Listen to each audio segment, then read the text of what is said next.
Bacaan dari Kisah Para Rasul.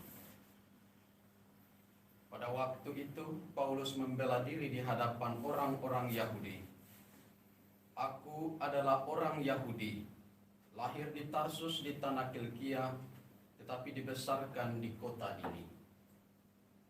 Aku dididik dengan teliti di bawah pimpinan Gamaliel dalam hukum nenek moyang kita, sehingga aku menjadi seorang yang giat bekerja bagi Allah, sama seperti kamu semua pada waktu ini.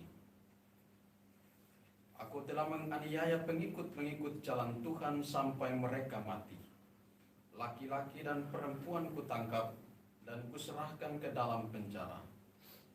Tentang hal itu, baik imam agung maupun majelis tua-tua dapat memberara saudara di Damsyik, dan aku telah pergi ke sana untuk menangkap penganut-penganut jalan Tuhan yang ada di situ dan membawa mereka ke Yerusalem untuk dihukum. Tetapi dalam perjalananku ke sana, ketika aku sudah dekat Damsyik, yaitu waktu tengah hari, tiba-tiba memancarlah dari langit cahaya yang menyilaukan mengelilingi aku. Maka rebahlah aku ke tanah, dan aku mendengar suatu suara yang berkata kepadaku, "Saulus, Saulus, mengapakah engkau menganiaya aku?" Jawabku, "Siapakah engkau, Tuhan?" Katanya, "Akulah Yesus orang Nazaret yang kau aniaya itu." Mereka yang menyertai aku memang melihat cahaya itu, tetapi suara Dia yang berkata kepadaku tidaklah mereka dengar. Maka kataku, "Tuhan, apakah yang harus kuperbuat?" Kata Tuhan kepadaku, "Bangkitlah dan pergilah ke Damsyik. Di sana akan diberitahukan kepadamu segala sesuatu yang kutugaskan kepadamu." Sebab aku tidak dapat melihat oleh karena cahaya yang menyilaukan mata itu.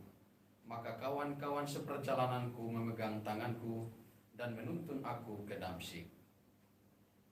Di situ ada seorang bernama Ananias, seorang saleh yang hidup menurut hukum Taurat dan terkenal baik di antara semua orang Yahudi yang ada di situ.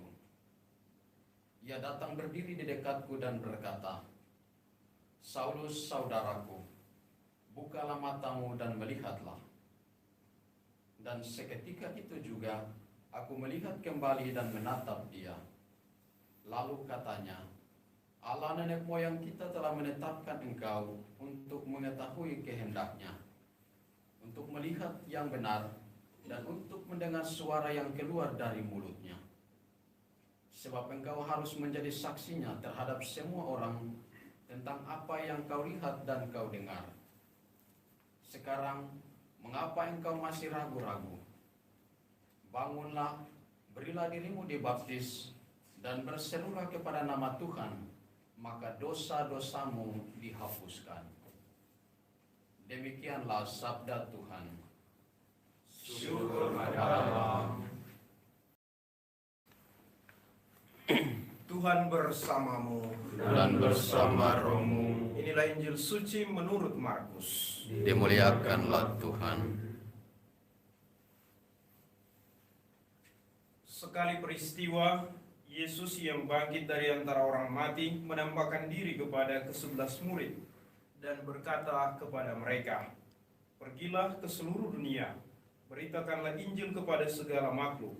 Siapa yang percaya dan dibaptis akan diselamatkan, tetapi siapa yang tidak percaya akan dihukum. Tanda-tanda ini akan menyertai orang-orang yang percaya. Mereka akan mengusir setan-setan demi namaku. Mereka akan berbicara dalam bahasa-bahasa yang baru bagi mereka. Mereka akan memegang ular, dan sekalipun minum racun maut, mereka tidak akan mendapat celaka. Mereka akan meletakkan tangannya ke atas orang sakit, dan orang itu akan sembuh." Demikianlah sabda Tuhan. Terpujilah Kristus.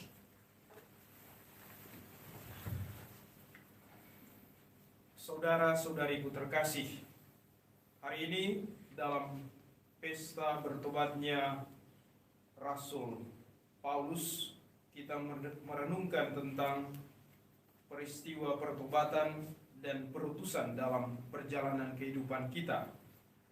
Pertobatan adalah peristiwa iman yang dialami oleh orang-orang yang mau berpaling dari dosa dan kembali kepada Tuhan yang memberikan rahmat pertobatan itu. Pertobatan juga adalah kesempatan untuk merenungkan apa yang menjadi kehendak Allah dalam perjalanan kehidupan umat manusia. Dan pertobatan dalam perikop bacaan yang pertama menuntun Paulus pada keterbukaan untuk menerima perutusan dari Tuhan.